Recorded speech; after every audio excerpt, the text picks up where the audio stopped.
आज मैं बात करना चाहूँगी हाजमे को लेके। हाजमा दुरुस्त करने के लिए, हाजमा बढ़िया रखने के लिए हमें किन किन चीज़ों का इस्तेमाल करना चाहिए और क्या कुछ घरेलू चीज़ें हो सकती हैं जिसकी वजह से हमारा हाजमा हमेशा ठीक रहे। हाँ, अहम है सवाल। और हाजमा अच्छा किए बगैर आदमी का तंदुरुस्त रहना नामुमकिन है। तो काफ़ी चीज़ें ऐसी हैं जो हज़म को बढ़ाती हैं। जैसे अदरक है, अदरक अपने सब्जी सालन में खूब डाला करें। धनिया है, धनिया भी हाजमे को बढ़ाता है और फुजलात को, लैट्रिन को आगे बढ़ाता है। फिर लहसुन है, ये भी इस्तेमाल किया करें कसरत से।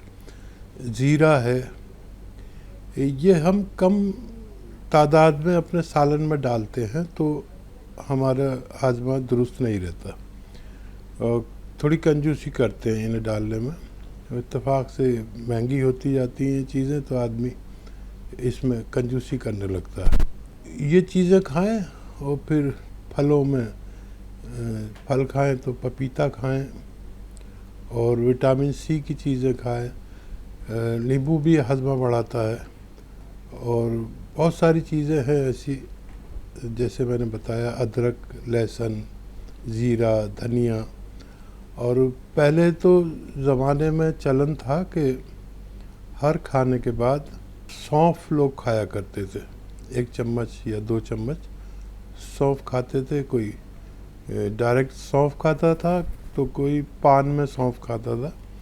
इससे भी हमारा हाजमा दुरुस्त रह सकता है। बिल्कुल। हकीम साहब, एक सवाल और अहम आपसे करना चाहूँगी। हमने कई बार देखा है यूरिन में स्मेल होना, ये क्या किसी बीमारी के संकेत होते हैं या फिर यूरिन में जब स्मेल होती है ये किस वजह से हो जाती है? क्या इससे ठीक भी किया जा सकता है?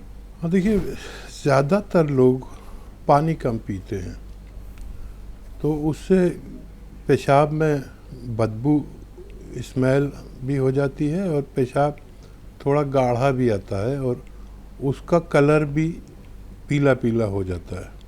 तो किसी के अगर पेशाब में बदबू है ज़्यादा या रंग बदला हुआ है, पीला हो गया है, तो रोज़ाना 2-2.5 लीटर पानी पी कर देखें। एक दिन में 2 या 2.5 लीटर पानी पी कर देखें। उसके बाद भी अगर स्मेल रहती है तो कोई रोग हो सकता है। अगर पानी पीने के बाद पेशाब आपका दुरुस्त होता है तो फिर आपको इलाज कराने की ज़रूरत भी नहीं है। एक छोटा सा आपसे हेल्थ टिप लेना चाहूँगी। दर्शकों को क्या हेल्थ टिप आज का देना चाहेंगे? देखिए, इस वक्त सबसे बड़ी समस्या हमारे खाने पीने की है। हम जो कुछ खा रहे हैं वो जहरीला है, मिलावटी है और दूषित है। अगर कोई ये चाहता है कि इन जहरीली और दूषित चीज़ों से फ़ायदा हो जाए और ये नुकसान ना दें और हम सेहतमंद रहें, तो एक आदमी को एक दिन में कम से कम एक बार 2 चुटकी नमक ज़ैतून खाना चाहिए ताकि आदमी की जो मुज़िर असरात हैं, दूषित दवाएं या ग़िज़ाएं, उनसे फ़ायदा हो सके।